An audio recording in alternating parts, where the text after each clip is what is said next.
We got Mr. Marcos on the call. He's probably got the top ghostwriting agency on Twitter, making over like 110K a month. Absolutely crushing it. Yeah, man, you heard. I have a 7-figure ghostwriting agency. We have 8 employees. Not really employees. They're subcontracted humans. But a team of 8, including me, it's 9. I've been doing this since 2022. So this is calendar year 4, but it's technically the 3rd year in business. But yeah, the Birdhouse is essentially my whole life now. So we do Twitter, we do LinkedIn. We actually just launched email here in 2025 as well. So you can ask me about any of those platforms. You can ask me about threads. You can ask me about AI, lead gen, whatever you want. So I'll let whoever's bold to break the ice ask a question. I'm not too familiar, but what's your thought process when it comes to creating content on other platforms and stuff like that, especially on YouTube? Yeah. So my thought process about creating content on YouTube, I've put a lot of thought into this. I've been doing YouTube for basically since I started as an entrepreneur, like 6 years. Most of my videos are unlisted from those times, but my thought process on it is how do I play to my strengths? So I used to do these scripted videos. I was paying an editor. It was actually Hormozy's old editor. I was paying him $5K a month to like draft these scripts. I was sitting down in front of a camera in Bali. Those videos are still live, and I was trying to do this like YouTuber-esque thing.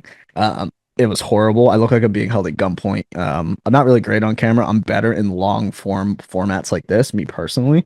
So it takes a little bit of introspection. But when I figured that out, I was like, okay, I'm scrapping the scripts, and the way I'm gonna do this, one of my idols is Gary Vee.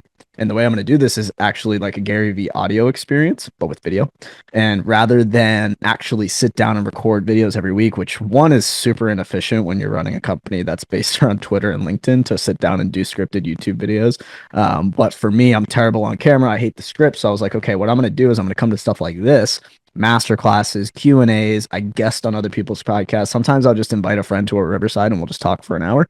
And what I have my team do, my YouTube team, who I pay like $2K a month, I just say, I'm going to supply you guys with files, clip it up into 10 to 30-minute segments, create a thumbnail, create a title, upload it to YouTube, Spotify, Apple. And I've been doing that 3 times a week now for 6 or so months. And my YouTube subscribers has more than doubled in that time. And I actually just got an amazing lead from it for the first time, like truly directly from YouTube. He didn't know me elsewhere. Usually it's more nurture for the guys who come from Twitter, LinkedIn, and referral. But it was for the first time recently, I got a really high-end 7-figure lead from it. So yeah, that's kind of how I thought about it, how I juggled with it. Because again, I've done the scripted.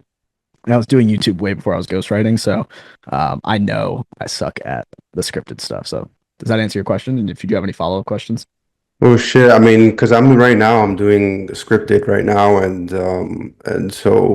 I'm starting to get a little bit better at it, developing a process. But it may make sense to do this a more authentic kind of style. I guess at the end of the day, it's just about experimenting and seeing what works best and stuff like that, right?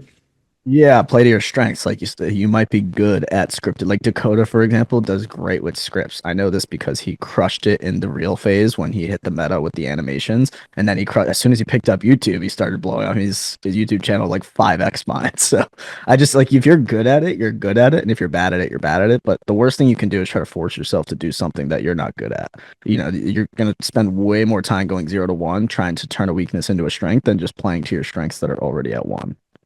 And how valuable is YouTube in this agency game? Obviously, I think the obvious answer is it's very important. It's good, but like just Yeah, I think to be honest, I didn't do YouTube my first 1 or 2 years in business. I'm not 100% sure how valuable it would have been back then. Now it definitely has nurtured me. Some of my best clients were nurtured through YouTube. And like I said, I'm starting to see some really great leads come from YouTube. I was also on Starter Story, so it makes my tracking a little bit difficult because they say they found me on YouTube, but I don't know if it was like my own YouTube channel or Starter Story. But in terms of like the first few years, I mean, I went like 0 to like 60K a month without YouTube. So I didn't add YouTube till I was at like 60K a month. So keep that in mind. It's not like the highest leverage activity. I mean, if you're at like, I don't know where you're at, but if you're at 0, I'd much rather send 1,000 DMs than do a YouTube script. Yeah. Don't like destroy your processes based on what I say. Like if you already have it set up where it's like you can just sit down for an hour a week and get it out, like don't ruin it. But if I was like making a decision on what to put my time to, for me, it wasn't my personal experience. It wasn't a big deal for growing my agency.